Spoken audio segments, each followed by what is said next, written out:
मोर आलोचना गल्प उपरे अत्याधुनिक ओडिया गद्य साहित्यर महान स्रष्टा एकाधारे गाल्पिक औपन्यासिक प्राबंधिक आलोचक पार्लियामेंट सदस्य थिबा कटक जिल्लार सालेपुर ब्लॉक अंतर्गत पुरुषोत्तमपुर ग्राम रे जन्मग्रहण करिथिबा अप्रतिद्वंदी लेखक सुरेन्द्र महांतींकर बौद्ध धर्म व्यक्तित्व सारिपुत्तଙ୍କୁ ନେଇ लिखिथिबा गल्प उपरे एक लिखित आलोचना मु करूअछि। सुरेन्द्रଙ୍କ सारिपुत्त बौद्ध धर्मीय संस्कृतिर पृष्ठपट्ट उपरे माँ और पुअर संपर्क छिन्नर कहानीर ऐतिहासिक स्वीकृत चरित्र सारिपुत्त आनंद और सारिपुत्त गौतम तथागत बुद्धंकर दुई प्रमुख शिष्य एही गपरे जीवन और निर्वाण मध्य द्वंद्व देखाई बड़ प्रभावशाली नाटकीय ढंग एवं छटा दे गाल्पिक यहाकु एमिति रचना करिसंती कि एकदा यह नवम श्रेणीर मोर क्लास कोर्स रे रहिथिला बेतार नाट्य रूप परिग्रह करिथिला। जीवन थिले धर्म अछि आउ धर्म जीवनर गृहीत पालनीय रहिथिले जाई मोक्ष मुक्ति निर्वाण बा साल्वेशन कथा चिंता करा जाई पारिबो।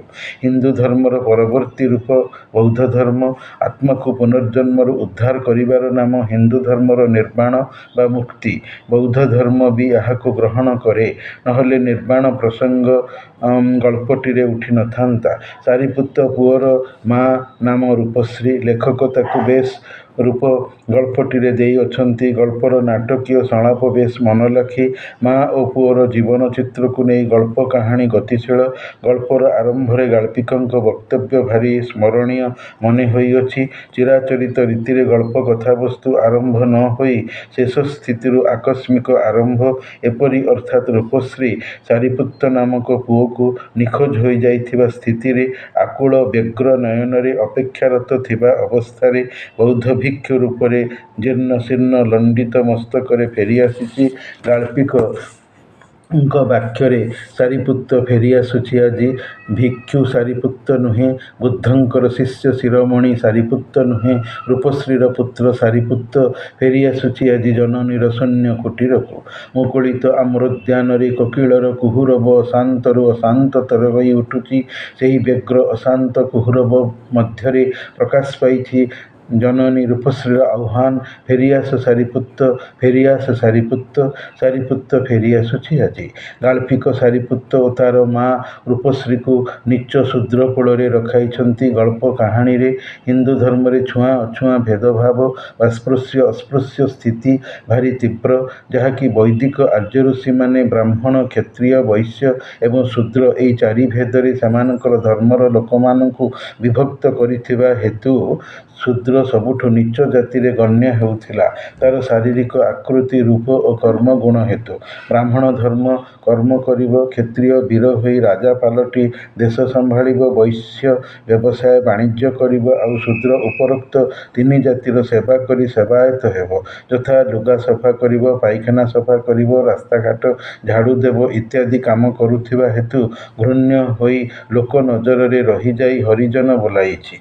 ब्राह्मण ही छुआ अछुआर भेदभाव मनीष मनरे पुराई थिले।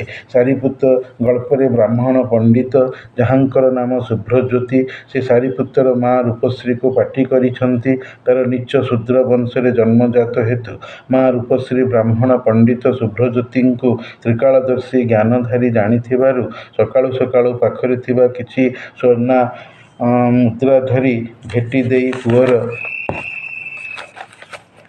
घर बाहुड़ार खबर अत्यंत उत्सुकतार थाई जानिबाकु चाहुथिबा बेले शुभ्रज्योति रुद्राणी रूपश्री को गाली देई कहिसंती देखि पारुनाहु पापीयसी पूजा उपकरण घेनी मो विष्णुंक मंदिर को जाउची तोर छाया पड़ी सब अपवित्र होई गला जे।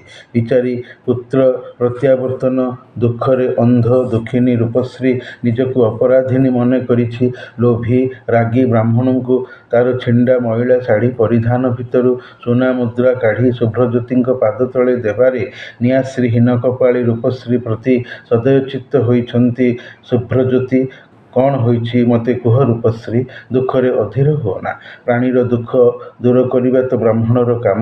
ଏ ସୁନା ମୁଦ୍ରାରେ ବା କି ପ୍ରୟୋଜନ ଥିଲା? ହେଉ ଆଣିଛୁ ଯେତେବେଳେ, ନ ନେଲେ ତ ମୋର ଅପରାଧ ହେବ। ରୂପଶ୍ରୀ ଗତ ରାତିରେ ଦେଖିଥିବା ଏକ ସ୍ୱପ୍ନ। ଜଣେ ଅଲୌକିକ ପୁରୁଷ ରୂପଶ୍ରୀକୁ ସ୍ୱପ୍ନରେ କହିଥିଲେ, ଦମ୍ଭ ଧୈର୍ଯ୍ୟ ଧରିବାକୁ। ପୂର୍ବଜନ୍ମରେ ମନ୍ଦ କାମ ଫଳରୁ ମୁଁ କୁଆଡ଼େ ଏ ଜନ୍ମରେ ଏ ପୁତ୍ର ବିଚ୍ଛେଦ ଯନ୍ତ୍ରଣା ଭୋଗୁଛି। କିନ୍ତୁ ତୁମର ଦୁଃଖ ସରିଯିବ। ବ୍ରାହ୍ମଣ ଉପରେ ବିଶ୍ୱାସ ରଖ, ସେମାନଙ୍କୁ ସୁନା ଦାନ କର, ସାରିପୁତ୍ତ ଫେରିଆସିବ।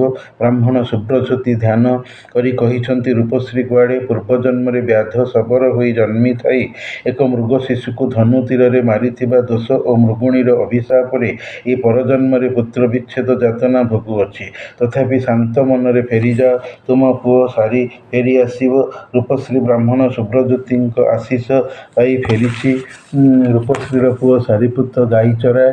ଦିନେ ସାରିପୁତ୍ତ ତାର ମା ରୂପଶ୍ରୀକୁ ଆସି କହିଲା, ବୌଦ୍ଧ ଭିକ୍ଷୁମାନେ ସ୍ଥାନକୁ ସ୍ଥାନ ବୁଲି ନିର୍ବାଣ ନାଟକର ଅଭିନୟ ଦେଖାଇବା ଛଳରେ ବୌଦ୍ଧ ଧର୍ମର ପ୍ରଚାର କରାଉଛନ୍ତି ଏବଂ ଲୋକେ କେମିତି ଅଧିକରୁ ଅଧିକ ବୌଦ୍ଧ ଧର୍ମ ଗ୍ରହଣ କରନ୍ତୁ, ଏହା ସେମାନଙ୍କର ଭିତିରି ଇଚ୍ଛା, ଅନ୍ତରୀଣ ଉଦ୍ଦେଶ୍ୟ ଥିଲା। ସାରିପୁତ୍ତ ବି ସେହି ନିର୍ବାଣ ନାଟକ ଦେଖିକି ଆସିବା ପରେ ଉଦାସ ଗମ୍ଭୀର ହୋଇ ମା'କୁ ଅଜବ ପ୍ରଶ୍ନ ପଚାରିଛି, ମା, ତୁ କ'ଣ ଦିନେ ମରିଯିବୁ?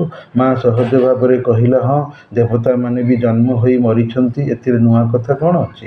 ଆଚ୍ଛା, ମୁଁ ବି କ'ଣ ମରିଯିବି? ସାରିପୁତ୍ତର ମା ରୂପଶ୍ରୀ ବିଚଳିତ ହୋଇ କହିଲା, ସେ ଅଲକ୍ଷଣା କଥା ଆଉ କେବେ ମୁହଁରେ ଧରିବୁ ନାହିଁ ରେ ବାପ।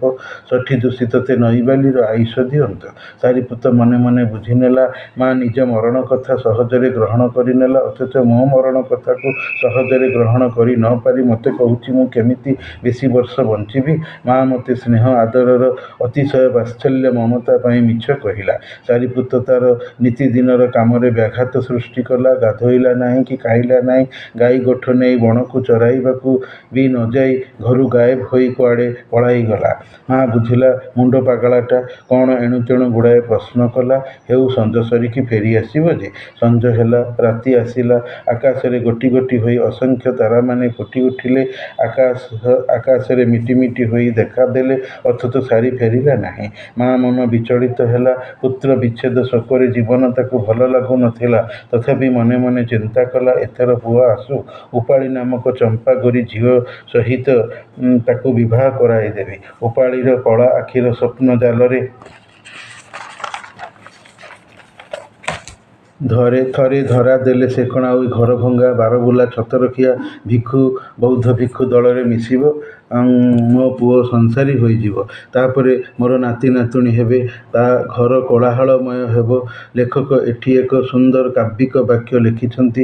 ରୂପଶ୍ରୀର ଭାବନାରେ ଶୀତଶୀର୍ଣ୍ଣା ଧରଣୀରେ ବସନ୍ତର କଳରବ ପରି ରୂପଶ୍ରୀର ଜୀବନରେ ମଧ୍ୟ ଆସିଥାନ୍ତା ବସନ୍ତ। କିନ୍ତୁ ହେଲା ଆଉ କୋଉଠି? ସାରିପୁତ୍ତ ହେଲା ଘରଛଡ଼ା ଉଦାସୀ। ବୌଦ୍ଧ ଭିକ୍ଷୁମାନେ ତାର ଦୁଆରକୁ ଭିକ ମାଗିବାକୁ ଆସିଲେ ରୂପଶ୍ରୀ ସେମାନଙ୍କୁ ଦୂର ଦୂର ମାର ମାର କରି ତଡ଼ିଦିଏ। ହେଲେ ଦିନେ ଜଣେ ବୌଦ୍ଧ ଭିକ୍ଷୁ ସାରିପୁତ୍ତର ଫେରିଆସିବା ଖବର ନେଇ କହିଲା, ଆସନ୍ତା ଫାଲ୍ଗୁନ ପୂର୍ଣ୍ଣିମା ଦିନ ଆପଣଙ୍କ ପୁଅ ସାରିପୁତ୍ତ ଫେରିଆସିବେ, ମୋ ହାତରେ ଖବର ପଠାଇଛନ୍ତି। ରୂପଶ୍ରୀ ଏତେ ଖୁସି ହୋଇ ଯାଇଥିଲା ଯେ ବହୁତ ଚାଉଳ ଭିକ୍ଷୁକ ବୌଦ୍ଧ ଶ୍ରମଣ ଝୋଲିରେ ଭାରି କରି ଭରିଦେଲା। ତଣ୍ଡୁଳଖଣା ବୋହି ନେବା ପାଇଁ ତାକୁ କଷ୍ଟ ହେଲା। ଫାଲ୍ଗୁନ ପୂର୍ଣ୍ଣିମାର ରାତି ଆସିଲା। ବନଶୀର୍ଷ ଆଢ଼ୁଆଳରୁ ପୂର୍ଣ୍ଣଚନ୍ଦ୍ର ଉଦୟ ହୋଇ ମୁଣ୍ଡ ଟେକିଲେ। ଆଖି ଆଗର ଅଙ୍କା ବଙ୍କା ରାସ୍ତା ଦେଇ ଯେଉଁ ସାରିପୁତ୍ତ ଦିନେ ଘରୁ ନିଖୋଜ ହୋଇ ପଳାଇଥିଲା, ସେହି ରାସ୍ତାକୁ ଚାହିଁ ରୂପଶ୍ରୀ ଆକୁଳ ଆଖି ଖୋଲି ଅନାଇ ବସିଛି। ଆଜି ତାର ହଜିଲା କୋଟିନିଧି ଫେରି ପାଇବ। ଦୂରରୁ ଶୁଣାଗଲା, ବୁଦ୍ଧଂ ଶରଣଂ ଗଚ୍ଛାମି। ରୂପଶ୍ରୀ ଭୂମିରେ ପଡ଼ିଥିବା ଅଜସ୍ର ଜହ୍ନ ଆଲୁଅ ରୂପେଲି ଜ୍ୟୋତ୍ସ୍ନା ମଧ୍ୟକୁ ପ୍ରାଣର ଆବେଗ ଚଞ୍ଚଳତା ନେଇ ଅସଂଯତ ବେଶବାସରେ ଧାଇଁଗଲା। ଦେଖିଲା, ସାମ୍ନାରେ ଜଣେ ଲଣ୍ଡିତ ମସ୍ତକ, ଜୀର୍ଣ୍ଣ ଶୀର୍ଣ୍ଣ ଶରୀରଧାରୀ ବୌଦ୍ଧ ଭିକ୍ଷୁ ଠିଆ ହୋଇ ବୁଦ୍ଧ ମନ୍ତ୍ରର ଅଲକ୍ଷଣା ଘରଭଙ୍ଗା ଜପ କରୁଛନ୍ତି। ରୂପଶ୍ରୀ ପଚାରିଲା, କୁହ ଭିକ୍ଷୁ, ମୋର ସାରି କାହିଁ? ମୁଁ ଯେ ତୁମର ସାରିପୁତ୍ତ ମା, ଲୁମ୍ବିନୀରୁ ଆସିଛି। ରୂପଶ୍ରୀ କହିଲା, ନା ନା, ତୁମେ ମିଛ କହୁଛ। ମୋର ସାରି ଡଉଲ ଡାଉଲ ଥିଲା। ଲଣ୍ଡା ମୁଣ୍ଡ ନଥିଲା। ସାରିପୁତ୍ତ କହିଲେ, କୁହ ମା, ବୁଦ୍ଧଂ ଶରଣଂ ଗଚ୍ଛାମି, ସଂଘଂ ଶରଣଂ ଗଚ୍ଛାମି, ଧମ୍ମଂ ଶରଣଂ ଗଚ୍ଛାମି। ରୂପଶ୍ରୀ ରାଗିଗଲା। ସ୍ୱର କଠୋର କରି କହିଲା, ତୁମେ ବୁଦ୍ଧଙ୍କର ଶିଷ୍ୟ ଶିରୋମଣି, ଆଉ ମୁଁ ଦୀନାହୀନା ପୁତ୍ରହୀନା ଏକ ଜନନୀ। ମୋଠାରେ ତୁମର କିବା କାମ? କି ଭିକ୍ଷା ବା ଦେବି ମୁଁ? ସାରି କହିଲେ, ବୌଦ୍ଧ ଧର୍ମ ଗ୍ରହଣ କରାଇବାକୁ ମୁଁ ତୁମ ପାଖକୁ ଆସିଛି। ରୂପଶ୍ରୀ କହିଲା, ଫେରିଯାଅ ଭିକ୍ଷୁ।